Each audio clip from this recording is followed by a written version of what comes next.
끝으로 날씨입니다. 오늘 밤에는 전국이 대체로 맑겠고 서해안과 남해안에는 내일 오전까지 짙은 안개가 끼는 곳이 있겠습니다. 내일은 전국이 대체로 맑다가 점차 구름이 많이 끼겠습니다. 강원 영동과 영남지방, 충청 내륙은 대기가 계속 건조해 산불이 나지 않도록 주의해야 합니다. 내일 아침 기온은 서울이 9도 등 전국이 2도에서 12도로 오늘보다 2도에서 7도 정도 높겠습니다. 내일 낮 기온은 서울이 21도 등 전국이 15도에서 26도로 오늘과 비슷하겠습니다. 내일 초미세먼지 농도는 전국 대부분 지역이 나쁨 수준을 보이겠고 특히 수도권은 오전에 매우 나쁨 단계까지 지속했습니다. 내일 바다의 물결은 0.5에서 2m로 비교적 낮게 일겠지만 모든 해상에는 짙은 안개가 끼는 곳이 있겠습니다. KBS 제1라디오 저녁 종합 뉴스를 마칩니다. 아나운서 배창복이었습니다.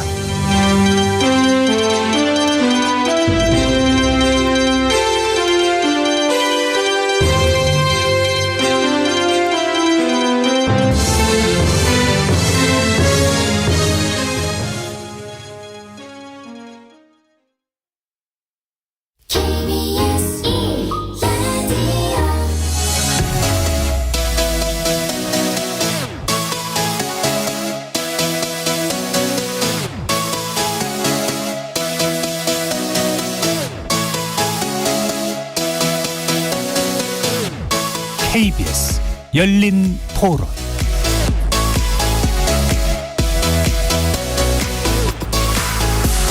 안녕하십니까. KBS 열린 토론 정준희입니다.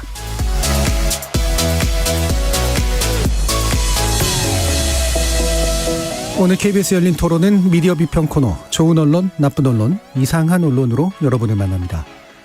학교 폭력의 심각성을 극적으로 묘사해낸 드라마 더 글로리. 마침 오늘 후속편이 공개되면서 다시금 큰 주목을 받고 있는데요. 정순신 변호사의 국가수사본부장 낙마 사태와 불타는 트롯 출연자 하차 논란과 결합되며 더욱더 큰 이슈가 되고 있는 학폭. 과연 우리 언론들은 어떻게 보도하고 있을까요? 관련 취재를 짚어보면서 보도 과정에서 불거진 우리 미디어업계의 과제, 논논논 패널들의 눈으로 자세히 평가하고 분석해보겠습니다. 이어지는 2부에서는 넷플릭스와 지상파의 협업이 던진 파장이 우리 방송계에 던지고 있는 화두에 대해서 고민해보는 시간 갖겠습니다. KBS 열린 토론 지금부터 시작합니다. 살아있습니다. 토론이 살아있습니다. 살아있는 토론, KBS 열린 토론.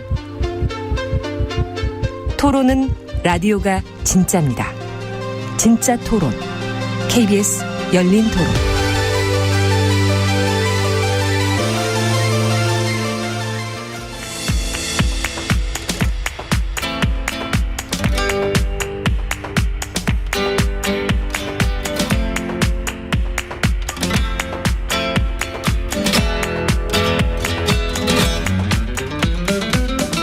좋은 언론, 나쁜 언론, 이상한 언론?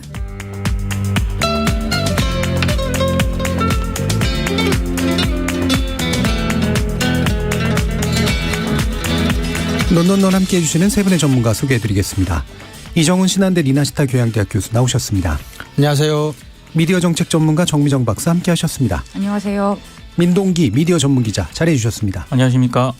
문자로 참여하실 분은 샵 9730으로 의견 남겨주십시오. 단문은 50원, 장문은 100원의 정보 용료가 붙습니다.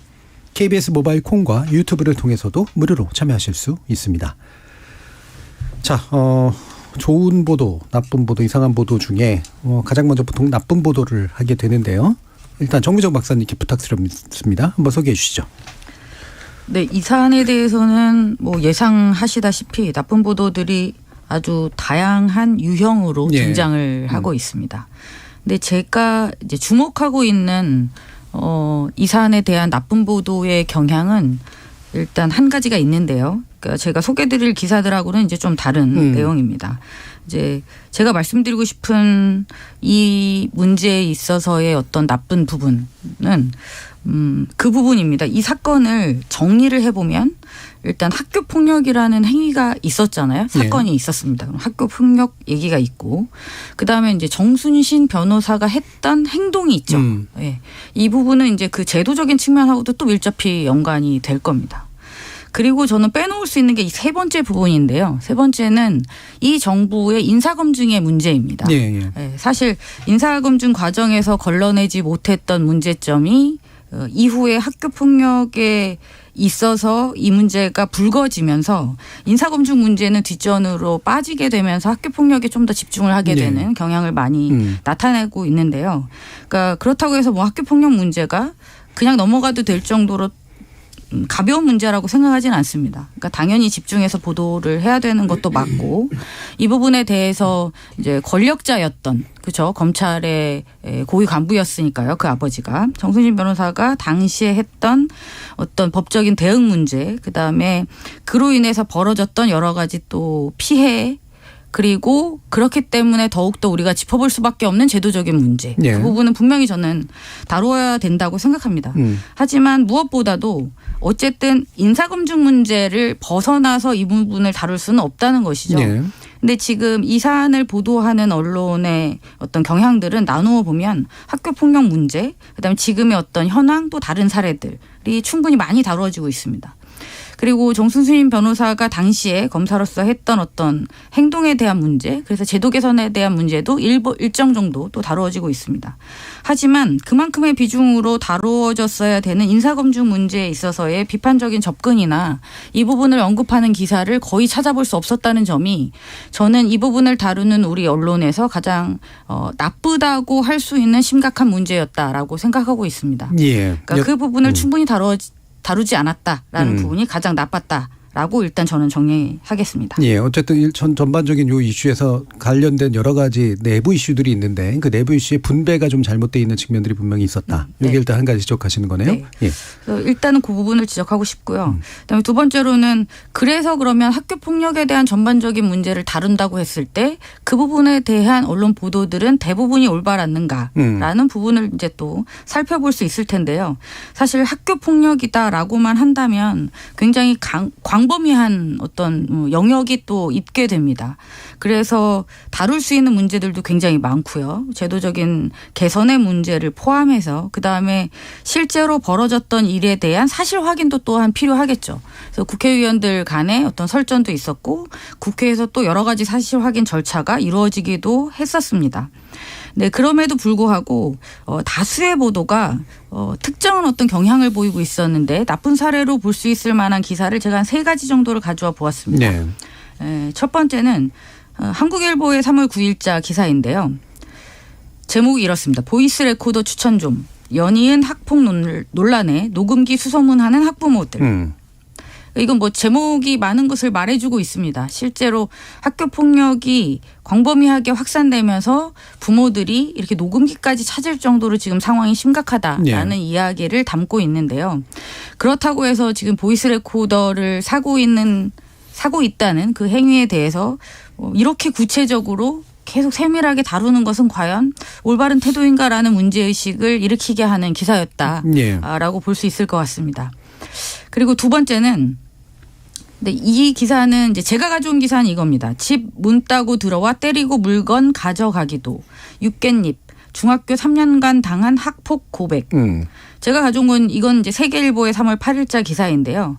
이게 단순히 뭐 세계일보만의 문제가 아니기 때문에 어떤 언론사인지는 중요하지 않습니다. 이 기사는 거의 대부분 대부분의 언론사들이 이 연예인의 이 기사를 계속 다루고 있었는데요. 그러니까 이런 기사들의 이제 문제는 그거죠. 학교 폭력을 당했던 경험자가 발언을 했던 것을 통해서 그것을 그대로 전달함으로써 당시의 폭력적인 행위가 얼마나 거칠고 심각했는가를 그냥 그대로 그 범죄 행위만을 계속 보도를 하는 거예요. 그러니까 이게 지금 이 사안에 있어서 얼마만큼의 중요성을 갖는지 그러니까 굉장히 선정적인 보도의 경향으로서 또 소개해 드릴 수 있을 것 같습니다. 그리고 세 번째는 좀 어이없는 기사인데요. 이건 좀 특이했습니다. 이건 좀 충격적인 것 같아요. 네. 헤럴드 경제의 3월 7일자 기사입니다. 삐릿삐릿 폭력 멈춰. 여기 마침표가 있어서 제가 끊어서 읽어드렸습니다. 로봇으로 학폭 막는다. 제목을 보면 로봇이 학교 폭력을 막는데 어떤 대단한 역할을 할 수 있을 것만 같은 기대를 불러일으키는 그런 기사였습니다. 그래서 이제 기사 내용을 보면 제가 이렇게 길게 봤을 때도 한 4-5줄에 끝납니다. 4문장이에요. 문장이 4개. 그렇죠.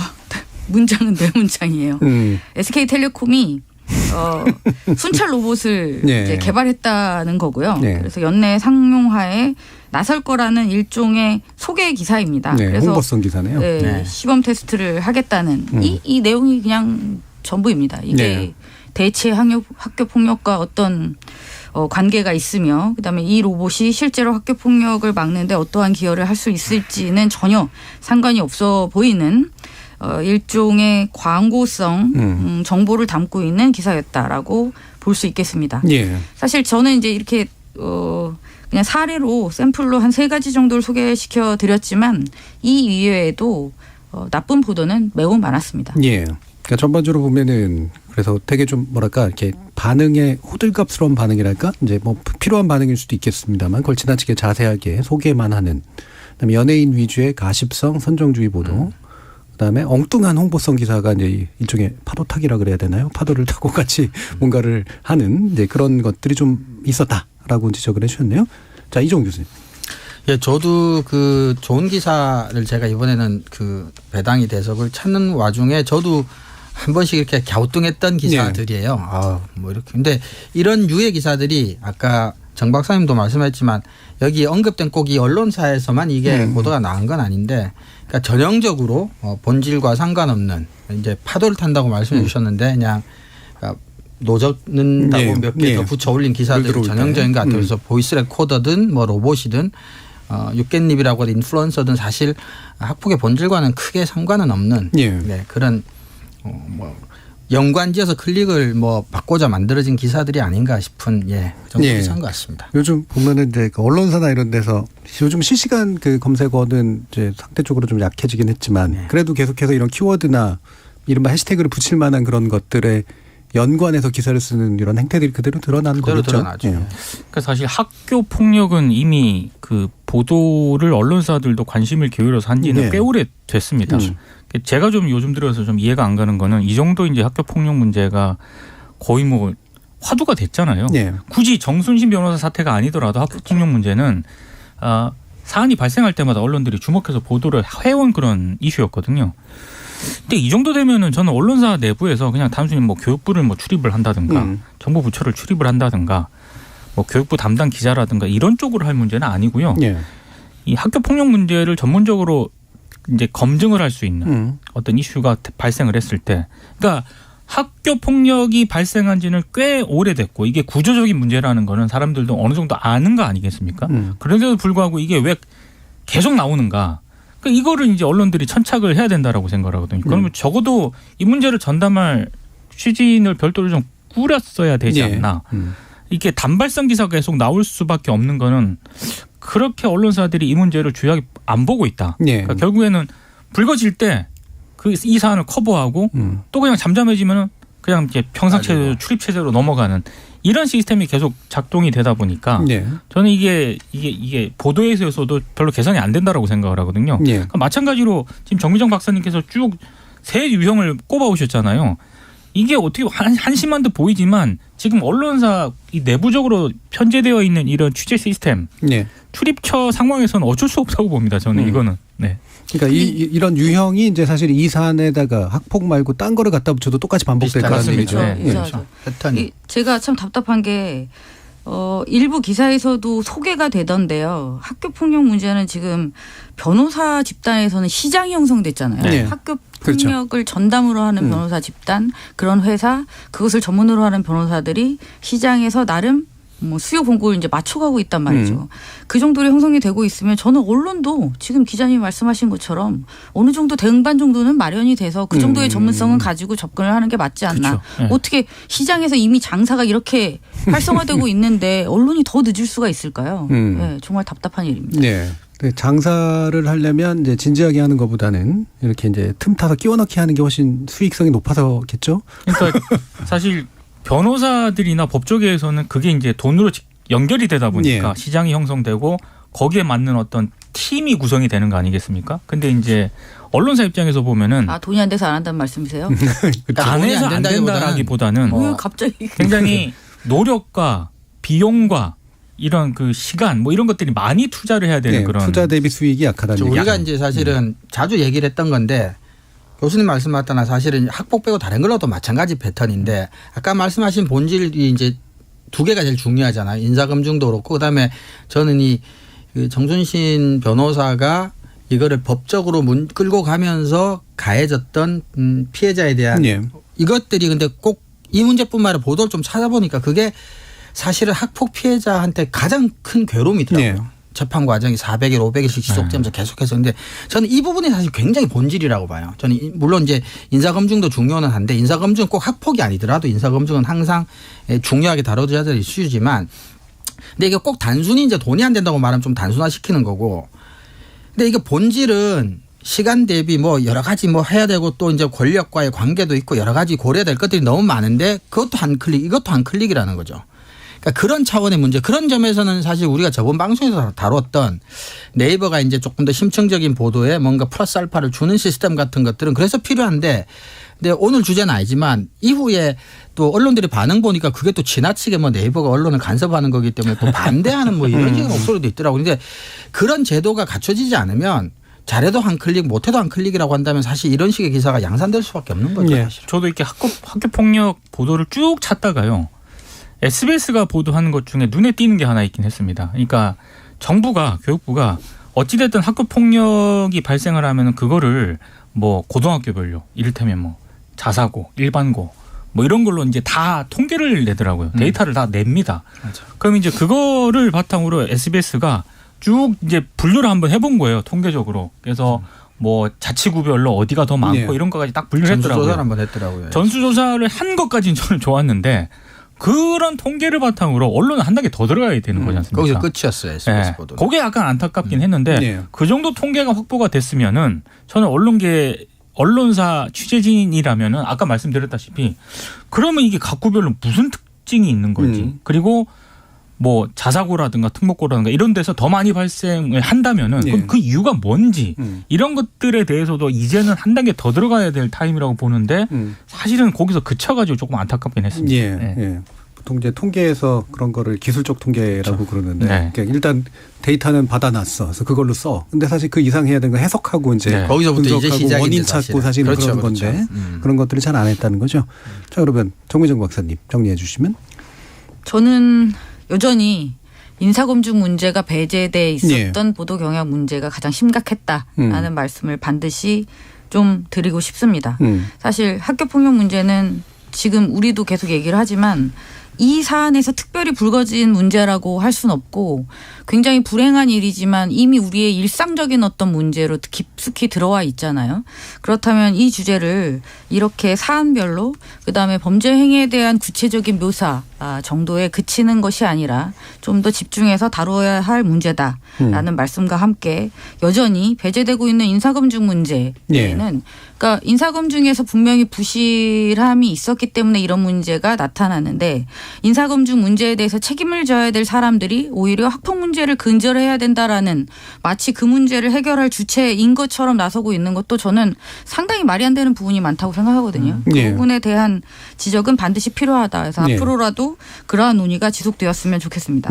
방금 그 얘기를 해줘서 그럼 인사검증 문제하고 연관해서 좀 얘기를 해보면 이게 이제 합당한 변명인지는 잘 모르겠습니다만 이런 일이 있었는지를 인사검증 과정에서 걸러내지 못한 이유가 보도될 때 실명으로 보도되지 않아서 그랬다라고 하는 이야기까지 있어요. 그래서 이런 거는 다 그러면 실명 보도해야 되는 거냐라고 하는 좀 약간 이상한 논란으로 번진 부분이 있는데 민 기자님 좀 설명해 주시죠. 그러니까 이게 사실은 KBS가 2018년도에 보도를 한 내용입니다.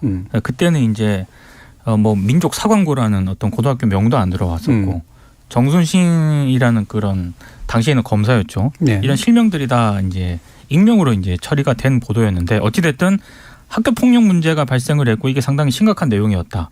고위 검사의 자녀였다. 이런 내용까지는 보도가 된 거고 이번에 이렇게 이른바 정순신 사태가 불거지게 된 거는 이제 과거 5년 전에 보도했던 거를 KBS가 일종의 다시 이제 후속 취재를 해서 이제 그게 이제 정순신 변호사였다라고 이번에 국가수사본부장으로 내정이 됐던 이제 그렇게 보도를 하면서 불거진 거 아니겠습니까? 그렇죠. 그래서 이제 나왔던 얘기는 KBS의 이런 보도를 일단 긍정적으로 평가를 하면서도 언론계 일각에서 나왔던 얘기는 아니 그때 그 실명으로 보도를 했으면은 충분히 그때 사전 검증이 되지 않았을까. 네. 이런 사태가 안 왔을 거 아니겠냐 이런 지적이 있었거든요. 그러니까 그런 지적이 하나 있었고 또 하나는 아까 지금 정진희 교수님도 말씀을 해주셨지만 아니 그때 KBS가 익명 보도했기 때문에 이제 정부 쪽에서 하는 얘기는 몰랐다 하는 거 아니겠습니까? 네. 근데 그거는 이제 법조계 관계하신 분들 얘기를 들어봐도 그렇고 변호사분 몇몇 분들 얘기를 들어봐도 그렇고 그건 가능성 제로다. 이렇게 단정적으로 말씀을 하시더라고요. 네. 일단 기본적으로 고위검사라고까지 KBS라는 매체에서 네. 공영방송이라는 그런 매체에서 고위검사가 연루됐다. 학폭에 그 자녀가. 그 정도 보도가 되면은 이 다 검찰이라는 알죠. 조직 내에서 그렇죠. 누구냐. 네.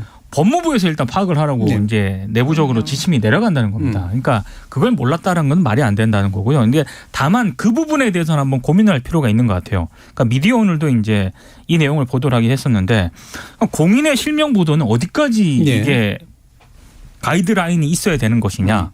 당시 KBS가 익명으로 보도한 거는 KBS 보도 그 윤리 가이드라인이 예, 있거든요. 가이드라인에. 거기에 맞춰서 일단 익명으로 보도한 게 맞긴 맞습니다. 근데 이제 흔히 말해서 학교 폭력 사태가 불거졌을 때 연예인들이라든가 뭐 배우라든가 뭐 스포츠 스타라든가 이런 분들은 그냥 바로 실명으로 보도하잖아요. 네.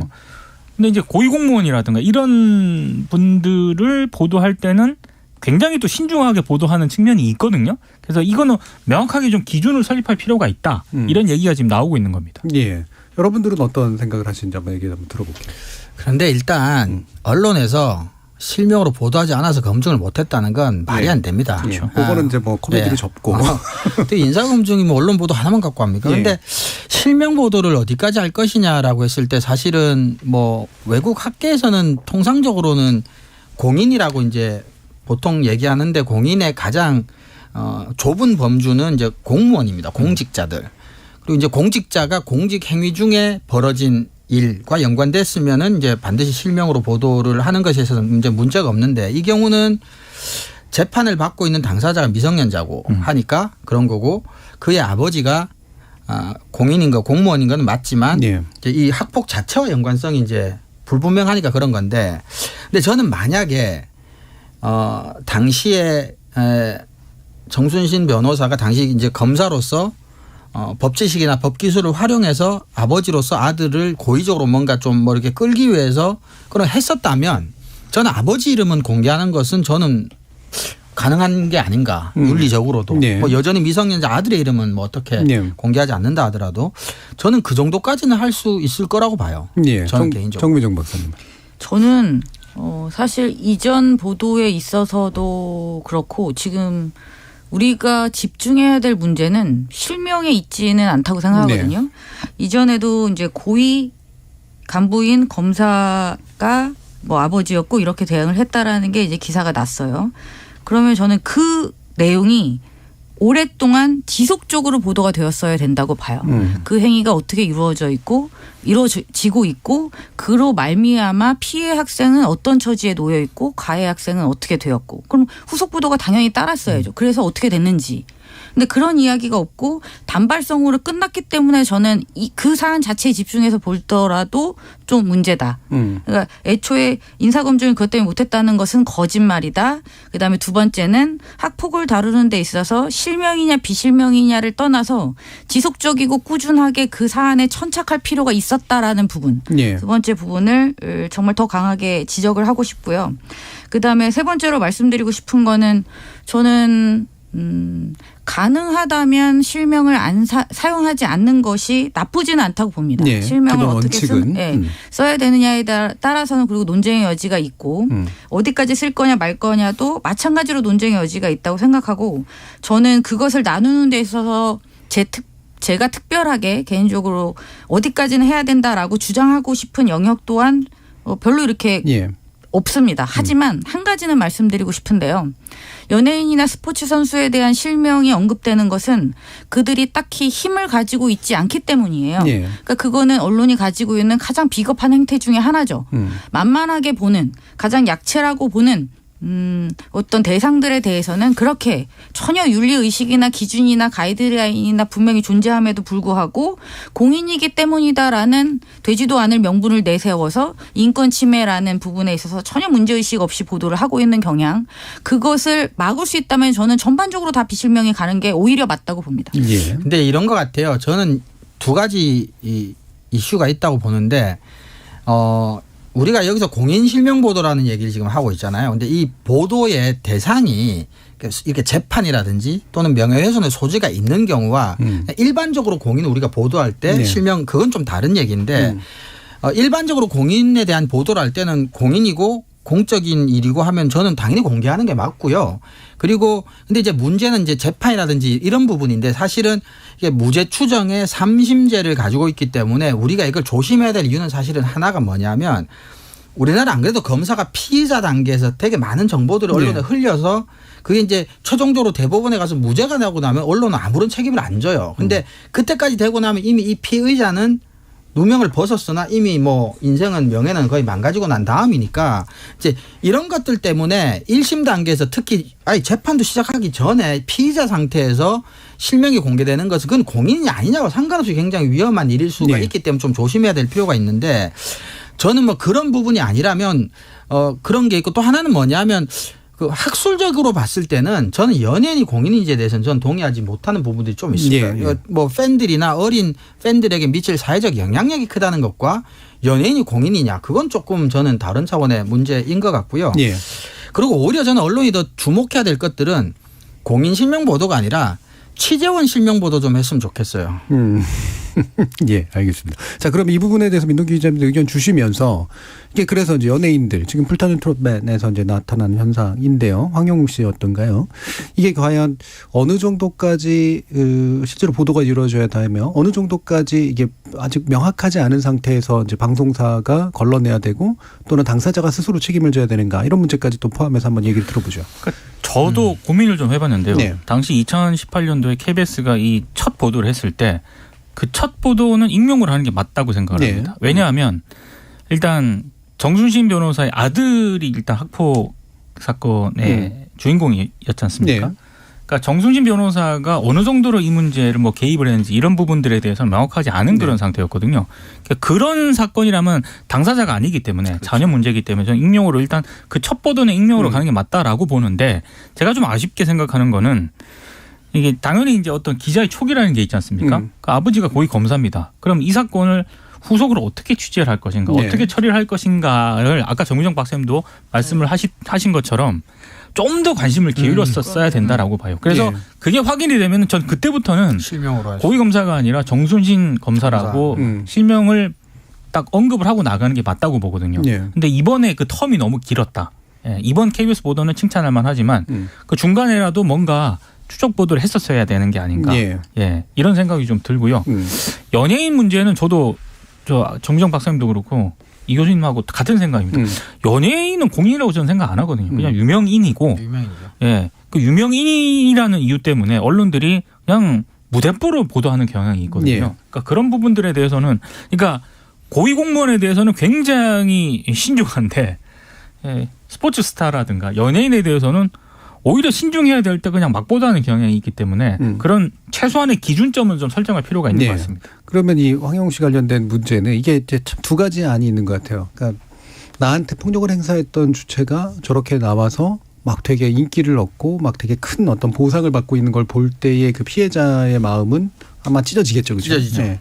어떻게든 저걸 알려가지고 이른바 정의 구현을 하고 싶은 그런 마음이 이제 한편은 분명히 있고 그게 이제 이해가 가고. 근데 또 다른 면에서는 근데 그게 사실관계를 사실 우리가 알기는 어렵잖아요. 그래서 누군가 유명해진다라는 이유로 그 사람에게 약간의 이제 혐의 같은 것들을 일부러라도 뭐 만들어가지고 논란을 일으켜서 이제 꼬꾸라뜨리려고 하는 그런 시도 같은 것도 또 분명히 있기 때문에 이 사회에서 어떤 균형을 잡을 것인가가 상당히 좀 중요한 문제 같아요. 어떻게 생각하시는지. 저도 말씀하신 부분에 동의를 하는데 이 부분이 해결되려면 저는 결국은 본질적인 문제가 해결되어야 된다고 네. 보거든요.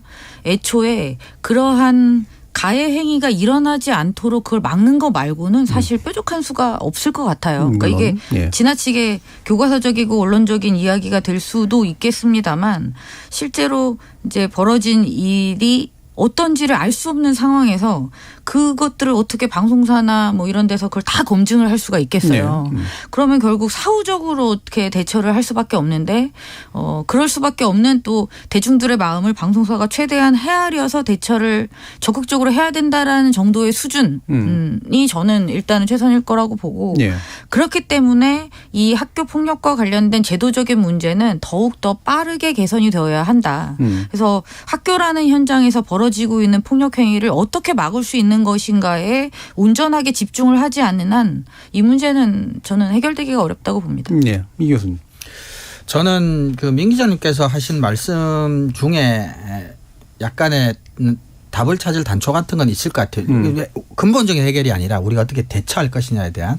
그래서 연예인이라고 하더라도 말씀처럼 여러 가지 이제 뭐 고발, 투서, 투고 이런 게 있으면 일단은 우리가 이제 그 사람을 무조건 의심할 수도 없지만 100% 믿을 수도 없으니까 처음엔 일단 익명으로 얘기한다고 하셨지만 처음에는 일단은 그렇다고 해서 무조건 그 사람을 퇴출한다거나 실명을 보도해서 뭔가 이거는 조금 나중에 아닐 때를 대비하면 그 대가가 되게 큰가. 그런데 제작진이든 언론이든 이제 조금 더 후속 취재를 하고 뭐 알아봤을 때 정말 이게 이제 사실에 굉장히 가까워지거나 사실이라고 밝혀지면 그때는 좀 신속하고 정확하게 대응할 필요는 있을 것 같아요. 그리고 제작진에게 과도하게 책임을 묻기는 좀 힘들 것 같아요. 사전 단계에서는. 근데 이게 정말로 본인도 인정하고 이제 이게 사실로 확정이 됐을 때 신속하게 대응할 필요는 있지만 왜 걸러내지 못했냐라고 하기에는 언론사나 미디어가 이제 뭐 사법기관도 아니고 검찰도 아니기 때문에 사실 뭐 그거 알아낼 권한도 없고 권리도 없고 현실적이지도 않고 그리고 그런 것 같습니다. 보세요. 지금 정부는 인사검증에 책임이 있는데도 그거 하나를 못 잡아내서 지금 이렇게 됐는데 책임을 안 지고 있는데 방송사 제작진이 그것을 했어야 된다라고 말하는 것은 저는 적당하지 않다고 봅니다. 저는 다만 이런 일이 계속 특히 예능 프로그램에서 많이 발생을 하지 않습니까? 반복되고 있으니까. 이제 일반인들이 많이 참가를 하는 프로그램이 생기면서 발생하는 문제거든요. 그리고 학폭이 상당히 많습니다. 그렇다라고 한다면은 최소한의 어떤 검증 장치 있지 않습니까? 이를테면 이번에 그 황영웅 씨 같은 경우에는 상해 전과 기록이 있다는 게 나중에 밝혀졌잖아요. 그러니까 그런 부분들 전과 기록이 있는지는 전 제작진이 충분히 사전에 그 정도는 확인할 수 있다고 보거든요. 그리고 일반인들이 참가하는 그런 예능 프로그램 같은 경우에는 어차피 이것도 사후 조치가 될 수밖에 없지만 혹시라도 나중에 어떤 그런 논란이 학폭이라든가 이런 문제가 불거졌을 때 뭐라 그럴까요? 이거를 사전에 뭐 약속을 받는다고 해야 될까요? 뭐 하여튼 그런 최소한의 장치는 좀 있어야 된다라고 봅니다. 물론 뭐 이렇게 나중에 이렇게 서약서를 썼는데 학폭이 없다고 했다가 나중에 밝혀졌다고 해가지고 뭐 엄청난 손해배상을 한다고 이거는 또 다른 문제일 것 같은데 최소한의 그런 어떤 사후 조치에 따르는 검증 장치 제작진과 출연진 사이에 그런 어떤 최소한의 계약 관계는 좀 필요한 것 같아요. 그 광고 모델 계약할 땐 그런 식으로 보통 하죠. 그렇죠. 그 정도는 좀 필요할 것 같은데 사실 뭐 여기 계신 여러분들도 서약서 내질 않아서 저도 그렇고 이게 또 한도 끝도 없이 이제 적용될 수 있는 방송에서 가능성. 분명히 말씀드리지만 맞긴 했어도 때리지는 않았습니다. 알겠습니다. 자, 그러면 이상한 보도하고 또 좋은 보도를 간단히 좀 짚어야 돼서요. 이상한 보도 먼저 민동기 기자님. 그 이상한 보도는 정미정 박사님께서 인사검증 얘기를 하셨잖아요. 저는 그 부분에 천착을 해서 보다가 굉장히 이상한 보도를 2개 발견했는데 하나는 아시아경제 보도입니다. 제목은 정순신 아들 학폭 논란에 정청래 아들 성추행 재소한 이런 제목입니다. 그러니까 한마디로 이제 정순신 변호사가 아들의 학교 폭력 논란으로 이제 국가수사본부장에 임명이 됐다가 사퇴했잖아요. 그걸 가지고 여야가 이제 공방을 벌이는 거예요. 근데 저는 이게 정치 보도의 가장 큰 문제라고 생각을 하는데 특히 학교 폭력과 관련해서 여야의 정치 공방이 일정 부분 불가피하다고는 볼 수는 있겠지만 언론이 이걸 다 중계할 필요는 없다라고 생각을 합니다. 그러니까 외신 기자들이 국내 언론 보도를 할 때 많이 언급하는 그런 내용인데 트위터나 이제 SNS에서 보도를 안 하는 것도 일종의 저널리즘에 필요한 영역이거든요. 그러니까 다른 사안도 아니고 학교 폭력 논란과 관련해 가지고 여야가 공방을 벌이고 있는데 이런 식으로 자세하게 제가 봤을 때 굳이 보도 가치가 없는 내용을 이렇게 할 필요가 있었느냐 참 이상하다라는 생각이 들고 또 하나는 주간조선 온라인 기사인데요. 제목은 좀 된 기사긴 합니다. 네. 2월 26일자 온라인에 올라간 기사인데 조국 시즌 2는 막았다. 여권 안도의 한숨. 정말 쓸데없는 기사라고 생각합니다. 왜냐하면 나쁜 보도 저 후보였습니다. 네. 정순신 변호사가 자진 사임을 했기 때문에 파장을 최소화시켰다. 네. 그래서 문재인 정부 때 조국 이른바 사태 그 시즌 2는 막았다. 여권이 안도의 한숨 쉬고 있다는 거예요. 이게 무슨 보도 가치가 있는 거죠? 예. 안도의 한숨을 쉰 여권의 문제입니까? 그걸 보도한 언론의 문제입니까? 아니 여권도 문제지만 이걸 안도의 한숨이라고 그냥 이렇게 보도한 언론은 이거는 제가 봤을 때 도대체 무슨 생각으로 이렇게 보도를 한 건가? 검증을 해도 모자랄 판에 안도는 언론사가 한 것 같습니다. 제가 볼 때. 예. 참 이상한 보도라고 잘했다는 거잖아요 지금. 잘했다는 거잖아요. 네. 자 그러면 좋은 보도 이종훈 교수님. 네, 저는 좀 더 이제 학폭에 좀 더 집중한 보도인데요. 저는 경남신문에서 진화하는 학교폭력이라는 제목으로 학교폭력 기획 기사를 3편을 실는데요. 첫 번째가 이제 실태, 이제 지역 언론이니까 이제 경남을 특히 이제 중점적으로 해서 두 번째는 이제 관계 회복 지원, 세 번째가 이제 해결 방안 이렇게 해서 하는데 전반적으로 봤을 때 굉장히 구체적인 데이터와 함께 심층적으로 굉장히 기사를 잘 꼼꼼하게 공력 들여서 쓰고 있고 그리고 이 경남신문 측에서는 지금 학폭 관련 대응에서 이제 가장 큰 문제가 너무 이제 단순 처벌 중심이다. 그래서 결국은 관계 회복이 근본적인 해결책이 나름대로 사후 해결책이 아니겠냐라는 점에서 이제 우리가 흔히 말하는 솔루션 저널리즘, 문제 해결 저널리즘적인 접근도 좀 취하고 있고 그래서 구체적이고 심층적이면서도 좀 문제 해결적인 그 지향까지 가지고 있으니까 굉장히 저는 이제 좀 좋은 보도다라는 생각이 들었고요. 또 덤으로 저희도 이제 그런 얘기 많이 했지 않습니까? 좀 지역 언론도 보도도 좋은 게 있으면 좀 소개해 주고 근데 다행히 또 좋은 보도도 지역 언론 소개해 줄 수 있어서 또 좋기도 하고 그렇습니다. 그림도 되게 잘 그렸어요. 네. 제가 이제 인포그래픽스 같은 걸 되게 좋아하는데 그림이 지금까지 제가 봤던 신문사나 이런 데 나왔던 이 관련된 어떤 상황들을 설명하는 데서 가장 구체적이면서도 복잡한 걸 되게 잘 단순화해서 표현한 그런 그림도 굉장히 잘 만들었다는 생각이 드는데 지금 가져오신 그 신문사 같은 경우에 또 지역에서 꽤 애쓰는 신문사죠. 네. 예. 그래서 좋은 보도도 많이 하고. 네네. 그리고 경남의 이제 뭐 특정 도에 대해서 얘기해서 그렇지만 경남신문도 그렇고 이제 경남도민일보도 그렇죠. 그렇고 경남 지역에서는 또 열심히 이렇게 하는 지역 언론들이 좀 있습니다. 눈에 띄게. 다른 지역도 물론 뭐 좋은 언론사 있습니다. 민동기 기자님. 사실 이런 식의 보도가 조금 많아져야 된다라고 생각을 하거든요. 그러니까 나쁜 보도도 그렇고 이상한 보도에서 자꾸 이런 보도들이 나오는 게 흔히 말해서 사건이 발생할 때보다 잠깐 관심을 가지는 거지 않습니까? 근데 이 정도 지금 이종훈 교수님이 가져오신 이 정도 기사를 쓰려면은 상당히 학교 폭력에 대한 여러 가지 구조적인 문제가 최소한의 그 매체라든가 이걸 쓴 취재하고 이 기사를 작성한 기자의 머릿속에는 완전한 그림이 들어가 있는 거거든요. 그러면 그렇지 않으면 이 지금 말씀하신 이 그래프가 나올 수가 없습니다. 그러니까 굉장히 잘 쓴 기사라고 저도 생각을 합니다. 그러니까 이런 거 보면서 제가 느끼는 게 이제 뭐 제일 좋은 거야 이제 전문 기자들이 계속 다뤄주는 게 제일 좋지만 계속 사람이 바뀔 수도 있으니까. 근데 이런 게 좀 나름대로 데이터베이스화 돼서 뭔가 자기네들이 이거 관련 취재를 할 땐 자기네들이 예전에 어떤 종류의 기사를 만들었는지를 그렇죠. 사전에 파악을 해서 거기서 플러스 알파가 잘 쓰여진 기사가 있으면 플러스 알파만 해도 굉장히 좋은 기사들이 나올 것 같은데. 디지털 저널리즘의 가장 또 장점 중에 하나고요. 그렇죠. 과거에 했던 자기 얘기하고 전혀 다른 얘기를 하는 경우들을 또 천성 방지할 수 있고요. 그래서 이 경남 신문이었죠.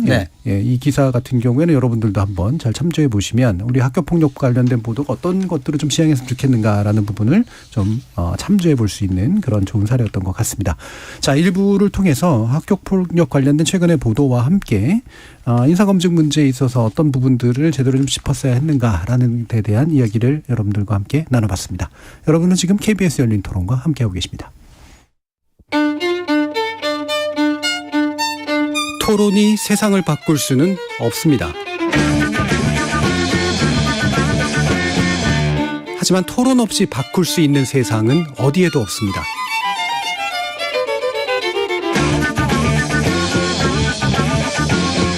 세상의 선한 변화를 갈망하는 당신.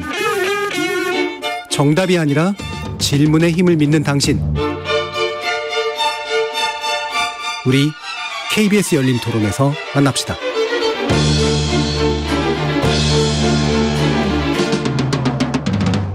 KBS 열린 토론, 좋은 언론, 나쁜 언론, 이상한 언론 2부에서는 정미정 박사, 민동기 미디어 전문기장, 이정훈 신한대 리나시타 교양대학 교수 이렇게 세 분과 함께 지상파와 OTT 서비스 넷플릭스 등의 협업이 우리 방송계에 어떤 파장을 던지고 있고 어떤 과제를 남기고 있는가 자세히 분석해보는 시간 갖겠습니다.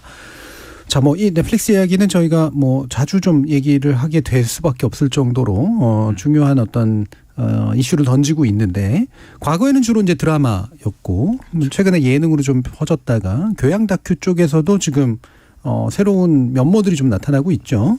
대표적으로 이제 피지컬 100 그러니까 이제 스포츠 쪽이고요. 나는 신이다라고 하는 거 최근에 이제 사이비 종교 관련된 그런 일종의 탐사 다큐멘터리 프로그램인데 이 특징이 이제 둘 다 지상파에서 제작진들이 자신의 채널을 통해서 하기보다는 넷플릭스하고 이제 협력해가지고 넷플릭스로 공개를 하면서 상당한 주목을 받았던 작품이라고 하는 거죠. 세 분들 한번 감상평 한번 들어볼까요? 네, 먼저 민동기 기자님. 사실 저는 나는 신이다는 3편까지 보다가 중단했습니다. 네, 민동기 기자님 원래 좀 마음이 약하시죠. 네. 약한 게 아니고 좀 뭐라 그럴까요? 네. 계속해서 보기가 너무 어렵더라고요. 네. 그래서 한 3일에 걸쳐서 계속 보려고 했었는데 결국에는 3편에서 더 이상 진행을 못 해가지고요. 네.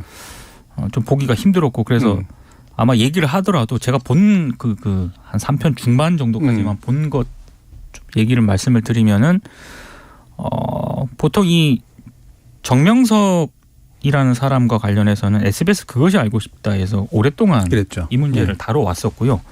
저도 이제 그것이 알고 싶다를 통해서 이 문제를 좀 안다고 생각을 했었는데 넷플릭스에서 공개된 나는 신이다를 한 3편 중반까지만 봤는데도 불구하고 네.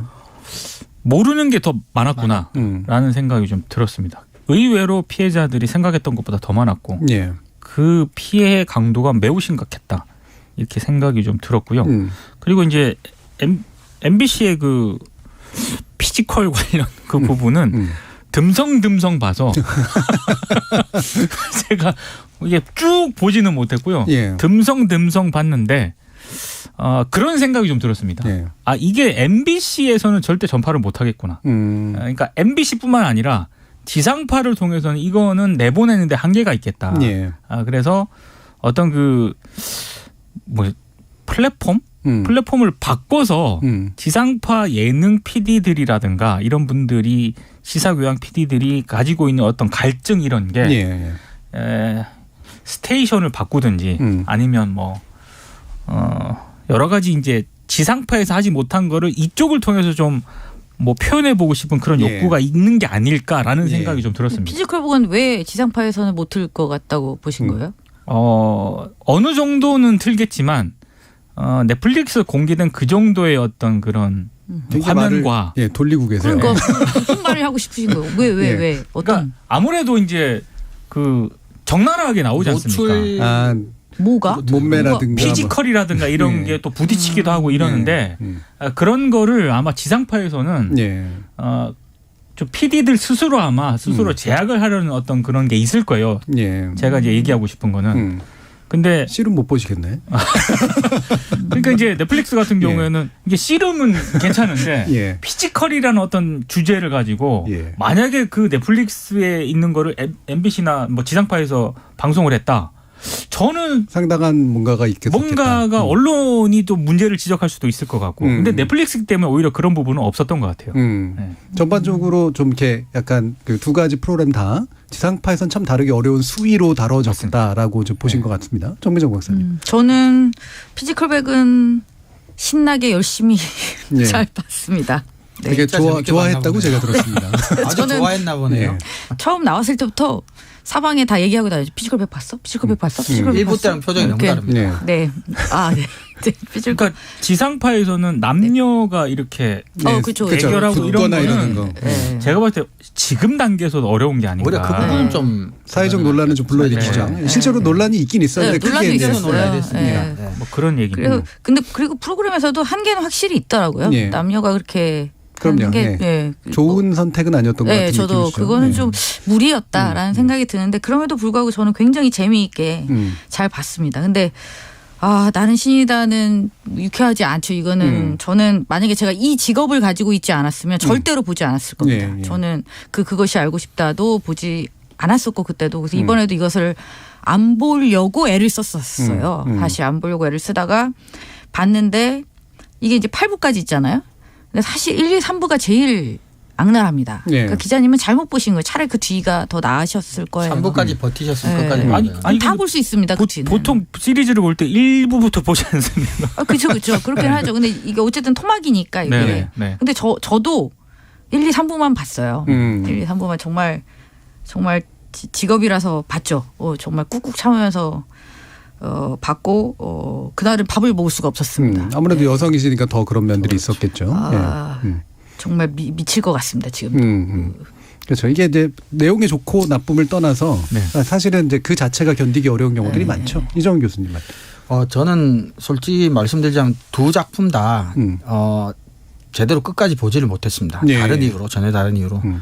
나는 신이다 같은 경우는 우리가 이제 두 분하고 똑같은 정서적으로 감정적으로 심리적으로 너무 좀 공감하고 있으니까 너무 고통스럽고 힘이 들어서 사실은 좀 그랬고 피지컬배 그냥 사적인 이유인데 저는 막 근육이 많고 힘센 아저씨들 좀 무서워해서 저는 좀 잘 못 봅니다. 그리고 그리고 저는 사실은 어릴 때도 이렇게 어린이에게 새 생명을 뭐 이상가족 찾기 이런 프로도 저는 사실 잘 못 봤어요. 너무 감정적으로. 감정이입을 제가 뭐 좀 하나 봐요. 저도 모르게 무의식적으로서 좀 지나치게 감정이 이렇게 격해지는 게 오면 제가 조금 힘들어하는 경향이 있는데 그래도 꾹꾹 참고 특히 더군다나 이번 우리 방송에 지금 다루기도 하고 해서 나는 신이다를 겨우겨우 보다끈다 해서 저는 1편 한 편을 봤는데 말씀마다 정말 그래도 워낙 우리 언론이 오래 다루었던 문제여서 저도 대충은 내용을 많이 알고 있다고 생각했는데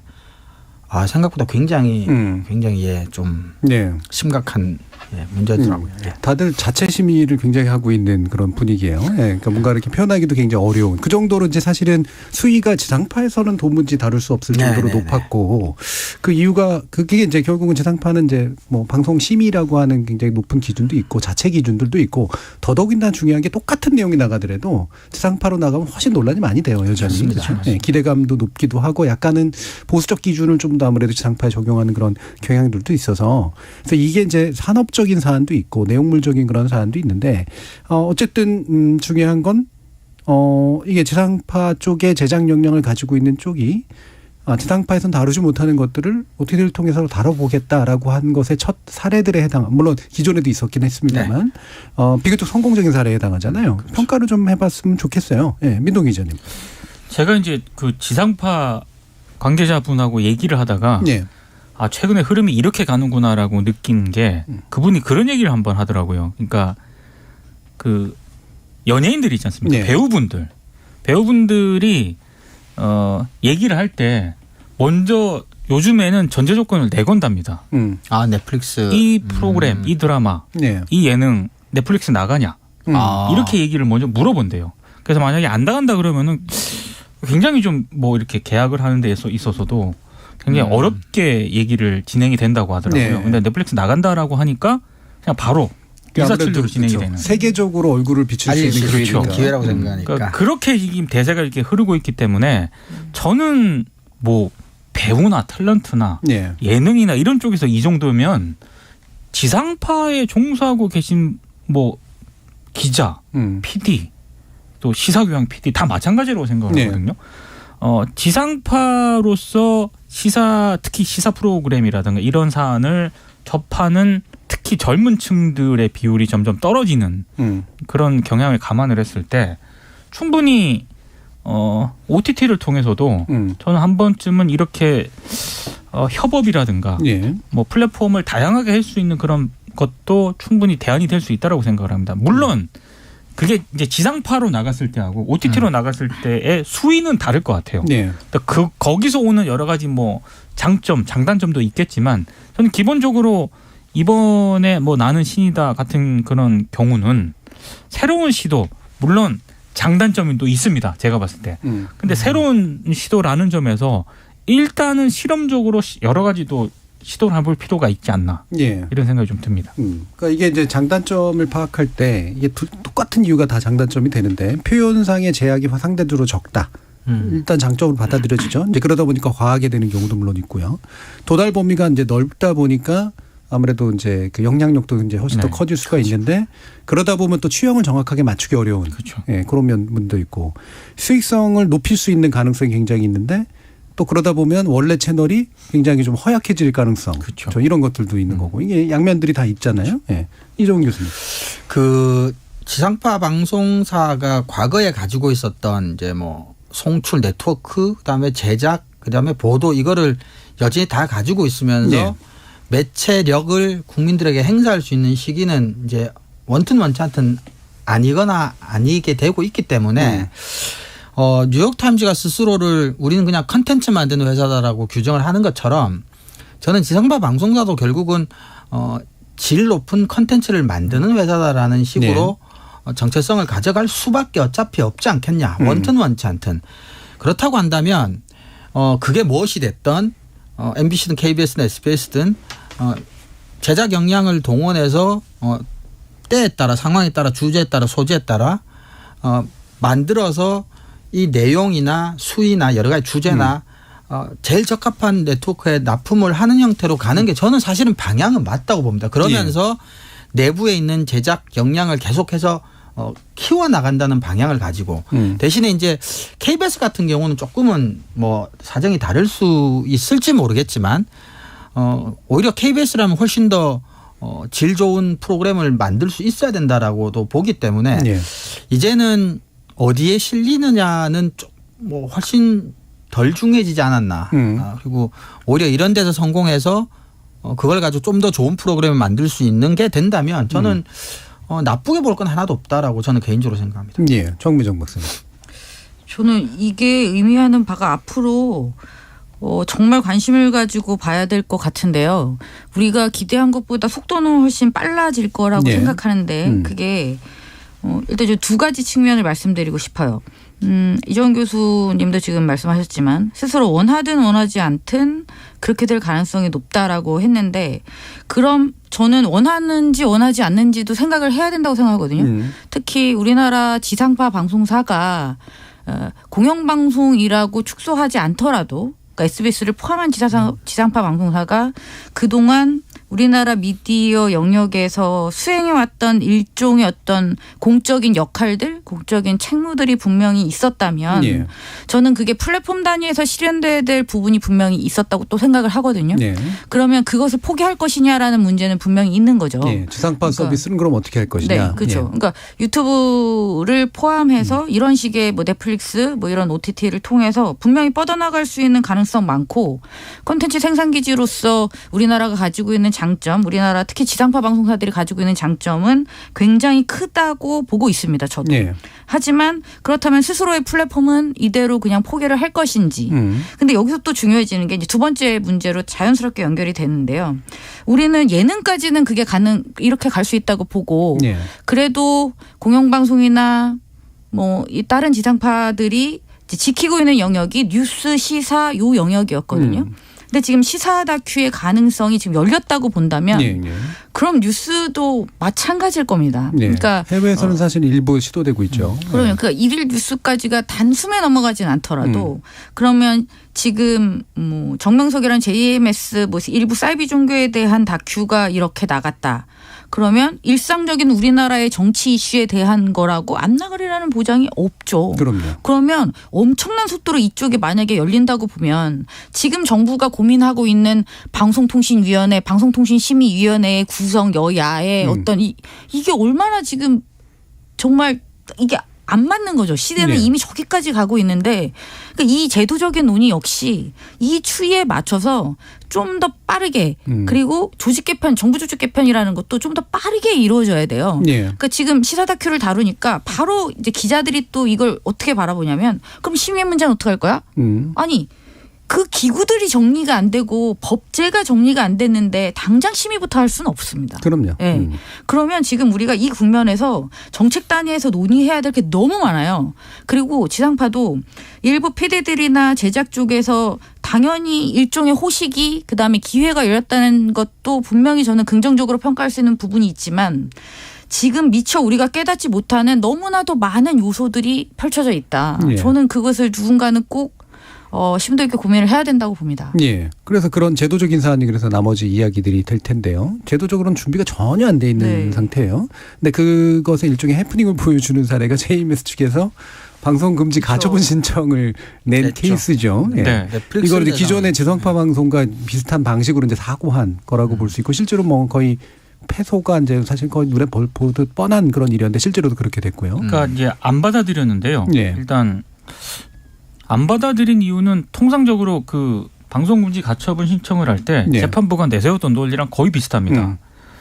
재판부가 JMS 측이 제출한 자료들만으로는 이번에 그 프로그램 전부라든가 일부 방송 금지를 구할 그런 뭐 보존 필요성 예. 이게 충분히 소명됐다고 보기 부족하다.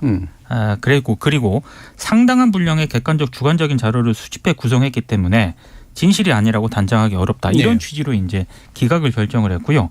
특히 이 정명석이라는 그 총재 이름을 공적 인물이라고 판단한 게 제가 봤을 때 좀 눈에 띄는 대목이었습니다. 네네. 그러니까 유사한 피해 재발을 방지하는 차원에서 방송에는 공익적 목적이 있다 이렇게 판단을 했다는 거거든요. 그러니까 모르겠습니다. 넷플릭스라는 그 OTT라는 플랫폼의 다큐 시리즈도 굉장히 많거든요. 네. 저는 그 다큐물에도 좀 굉장히 좀 퀄리티가 있는 그런 프로그램도 상당수 있다고 생각을 합니다. 네. 예, 이게 오히려 넷플릭스의 다큐멘터리 장르가 상대적으로 주목을 덜 받아서 그렇지 굉장히 호평할 만한 그런 프로그램이 많다고 생각을 하는데 거기에 이제 OTT 넷플릭스를 상대로 방송 금지 가처분이라는 좀 이게 처음에는 이게 제기를 한다 그랬을 때 이게 맞나? 예. 라는 생각이 들었거든요. OTT에 우리로 따지면은 적확한 용어인지는 모르겠습니다. 이게 업데이트 한다는 건데 업데이트를 하지 말라고 지금 이게 가처분 신청을 낸 거잖아요. 네. 이게 좀 뭔가 안 맞다는 생각이 좀 들더라고요. 저는. 그러니까 이 부분이 이제 사실 방송이란 말을 썼지만 원래 또 출판 금지 가처분이라는 게 있잖아요. 네. 그러니까 공적으로 말하는 공개 금지를 요구한 그렇죠. 사실은 그런 케이스라고 네. 볼 수 있죠. 근데 어떻습니까? 저는 사실은 이제 넷플릭스를 대상으로 심의 얘기를 했을 때 제일 먼저 떠오른 건 네. 그거였거든요. 상당히 뭐 원론적이고 이론적인 얘기지만 지상파 방송은 불특정 다수를 향해서 전파를 쏘니까 그렇지만 넷플릭스 같은 경우는 스스로가 원해서 회원가입을 하고 연령을 통해서 시청할 수 있고 없고가 이제 등급 판정을 받아서 들어오잖아요. 예. 그러면 이 프로그램은 내가 원해서 본 거라는 거죠. 이것하고 그냥 불특정 다수에게 이제 지상파를 통해서 전파된 내용을 내가 원튼 원치 않든 텔레비 틀면 나와서 보게 된 상황하고 심의나 여러 가지 이런 것들은 조금 또 다른 사정이 저는 있지 않을까 싶은 생각도 예. 들거든요. 예. 그리고 일괄적으로 이게 시사면 보도는 사실 좀 다른 차원이라고 보지만 우리가 이제 다큐멘터리가 스트레이트 뉴스하고는 사실 성격이 다른 유형의 예. 장르이기 때문에 그리고 이렇게 회원제로 운영되는 이런 플랫폼에서 모든 프로그램을 동일하게 그렇게 잣대로 심의를 하는 게 정당한지에 대해서도 저는 약간은 의문이 좀 들긴 예. 했습니다. 그러니까 아까 제가 이제 공개 금지 가처분이다라고 얘기한 이유는 기존 사법 체계 안에서는 그 정도로는 그냥 받아서 볼 수는 있는데 기존의 법을 바꾸지 않더라도 근데 이게 이제 방송이라는 영역에 포함되느냐 그래서 방송통신 심의의 대상이 되느냐 이건 또 이제 별개의 다른 문제잖아요. 문제죠. 이건 사법적 처리 영역이 아니기 때문에 그럼 이제 법령이 이제 필요하고 거기에 맞는 기구가 필요한데 현재 심의 기준으로 보면은 이른바 이제 공연성이라고 이제 부르는 거죠. 이정훈 교수님 말하는 게 그러니까 아무나 그냥 갑자기 그냥 볼 수 있게 되는 거. 내가 원하지 않더라도 이 부분이 전통적으로 굉장히 중요한 심의의 어떤 문턱 같은 거였었잖아요. 요즘 넷플릭스나 이런 거 보면은 누구나 다 만약에 넷플릭스를 보고 있다면 딱 띄웠을 때 맨 앞에 띄우는 화면들이 생겨버린 말이었단 말이에요. 근데 이거는 거의 딱 TV를 켜면 채널에서 그냥 뭐가 확 하고 보여지는 거하고 되게 유사해져 버렸거든요. 그래서 이게 기존의 방송 법령으로는 안 되겠지만 뭔가 이렇게 그 방송 법령 확장할 가능성도 일부는 좀 있겠다 이런 생각도 좀 들어요. 네, 저도 그 정민정 부분은 박사님.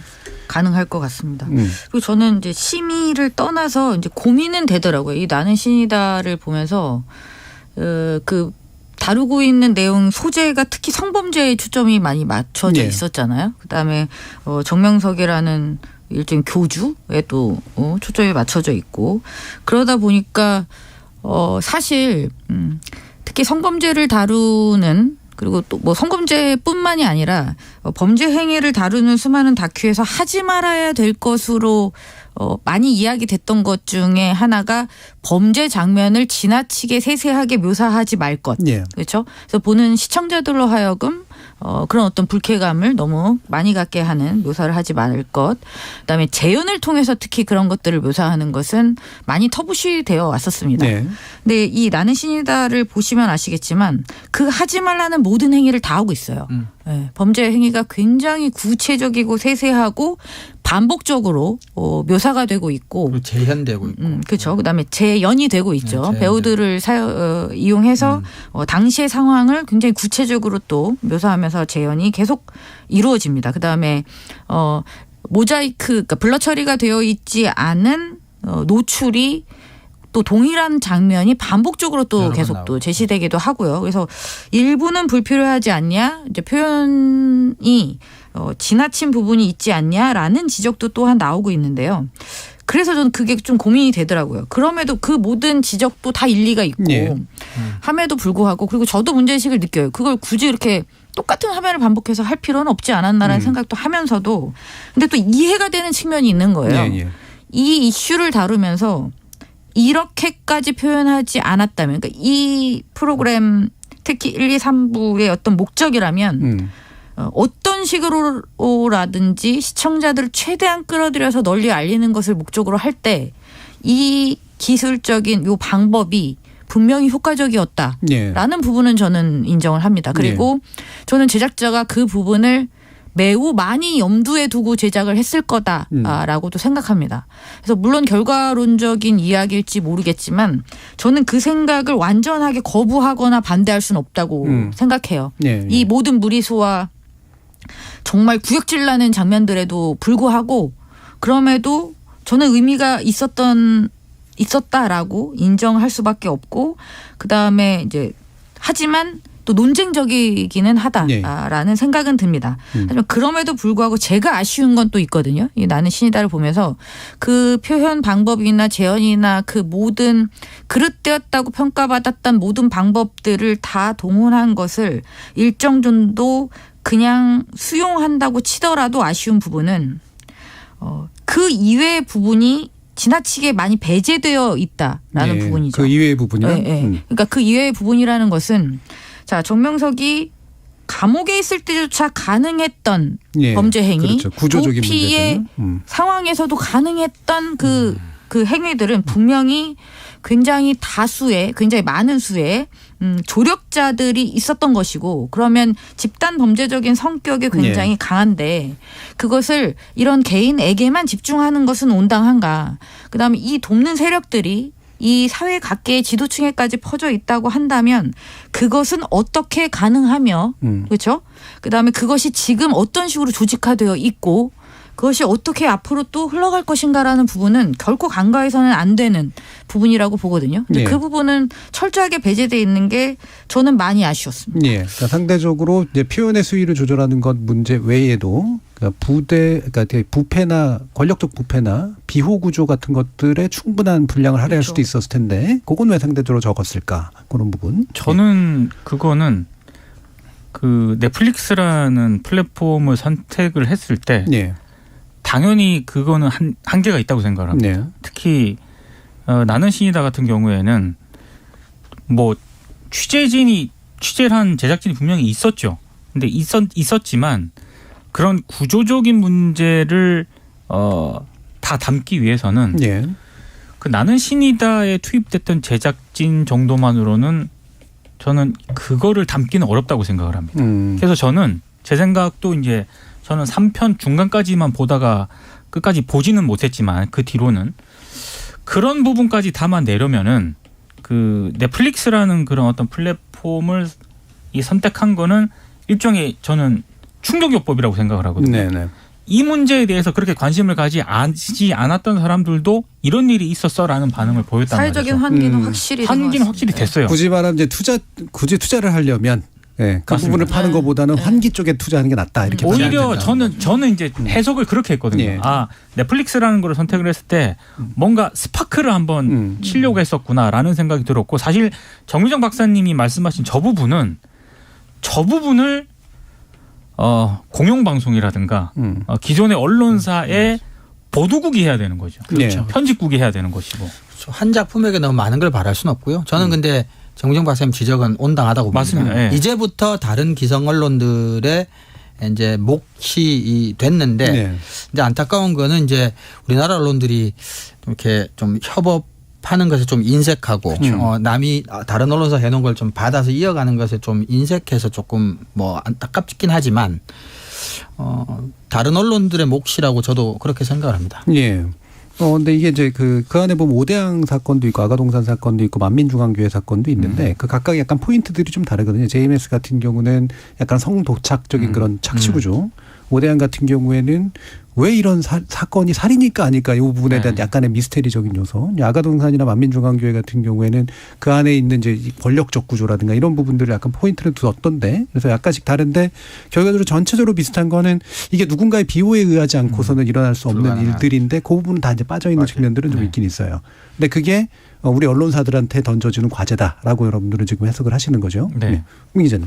그러니까 오히려 지금 이렇게 넷플릭스가 시사 다큐라든가 이런 쪽, 아까 정미정 박사님은 네. 이러다가 뉴스까지 뭐 OTT로 대세가 넘어가는 것 아니냐. 저는 그렇게 갈 수도 있는데 결국에는 이번에 나는 신이다를 통해서 이게 어느 정도 역할 분담이 가능할 것 같다라는 생각을 저는 하게 된 이유도 한계가 분명히 있지 않습니까? 그리고 솔직히 선정적인 논란 이런 것들에 많이 포인트를 맞춰서 나는 신이다 문제를 언론들이 보도를 하고 있거든요. 네. 근데 저는 그것보다는 저는 그런 논란은 불가피하다고 보고요. 오히려 나는 신이다가 다루지 못했던 저널리즘적인 측면이 분명히 있거든요. 네. 이거를 국내 언론들이 이제 다뤄야 된다라고 생각을 합니다. 이거는 이제 과제로 남겨진 거죠. 예. 그러니까 그거는 당연히 넷플릭스라든가 이런 OTT에게 넘길 문제가 아니라 예. 기존의 저널리즘 영역에서 충분히 다룰 수 있는 영역이거든요. 그리고 OTT에서 관심이 있는 것도 아니고 미국 본사 넷플릭스가 한국에 뭐 그런 그러니까요. 예, 왜 뭐 그런 기능을 굳이 넷플릭스에게 요구를 할 필요도 없는 거고요. 네. 이거는 그냥 우리가 하면 되는 우리 거죠. 언론이 네. 해야죠. 우리 언론. 안 할걸요? 아니, 그러니까 하도록 안 해야죠. 하겠죠. 이제. 요번에 이 사건 특히나 JMS 같은 경우에 확실히 그 글로벌하게 도달 범위를 가지니까 장점이 생긴 게 JMS가 해외 지부들이 되게 많거든요. 네. 우리나라 또 사이비 그 종교들이 해외에 많이 진출해 있는데 맞아요. 해외에서 비로소 이 부분을 인지하기 시작한 측면들 네. 이런 것들도 굉장히 큰 저널리즘적 효과 같은 것들이 분명히 있었던 것 같아요. 자, 김호식 님께서 제 생각에는 이 다큐멘터리의 포인트는 점잖게 만들어서 아무도 안 보고 묻히는 게 아니라 역으로 논쟁을 일으켜서 많은 시청자가 보게 만들고 사이비 교주에 대한 경각심을 일깨우는 데 있는 것 같습니다라는 말씀 주셨는데 그것도 저희들이 또 동의할 수 있는 충분히 그런 부분인 것 같습니다. 지금도 보면 이제 그 YTN이나 뭐 이런 이제 그 보도 채널들에서도 요즘은 네. 좀 받아서 지금 이야기들을 좀 맞습니다. 만들고 있긴 하는 것 같은데 추가 취재는 잘하는 것 같지는 아직은 않아요. 근데 그게 사실 종교 권력은 되게 쉽지 않지 않습니까? 그렇습니다. 예. 네. 그러니까 만민중앙교회 사건도 아니지만 MBC가 겪었던 방송 중단 사태 같은 것들도 있었잖아요. 그렇죠. 난입해가지고 막 벌어진 일들이나 이런 것들. 이번 건 때문에 옛날에 KBS가 보도한 리포터가 다시 소환이 되기도 했었거든요. 조선일보 뭐 기자라든가 예. 동아일보 편집국의 신도들이 또 쳐들어갔었죠. 예, 예. 그런 것들이 잊혀졌다가 다시 소환이 되는. 예. 네. 그래서 알고 보면 우리가 사실은 여러 가지 그 숨겨져 있는 권력들이 있는데 이 부분을 정말 용기 있게 건드려서 사회적인 이슈로 바꿔내는 게 얼마나 사실은 쉽지 않은 일인가. 과거에 MBC가 사실은 꽤 힘이 셌던 지상파 방송사임에도 불구하고 그와 같은 사태를 당했었잖아요. 지금의 지상파 영향력으로는 사실은 어쩌면 더 두렵고 어려운 일일 수도 있는 거죠. 아마 폭파당하고 진짜 그럴 것 같아요. 그러니까 제가 이 다큐멘터리 보면서 또 느꼈던 게 실제로 집단 린치를 하잖아요. 네. 그리고 다치고 죽고 막 이렇게 되잖아요. 어떻게 이 나라의 공권력은 도대체 뭘 하고 있냐는 그렇죠. 거죠. 예. 그 정도는 당연히 보호를 했어야 되는데 저는 그 문제 역시 꼭 반드시 짚고 넘어가야 될 것 같습니다. 그렇습니다. 자, 오늘 KBS 열린 토론 논논논 순서는 이것으로 모두 마무리하겠습니다. 오늘 함께해 주신 민동기 미디어 전문기자, 신한대 리나시타 교양대학 이종훈 교수, 정미정 박사 세 분 모두 수고하셨습니다. 감사합니다. 고맙습니다. 감사합니다. 고맙습니다.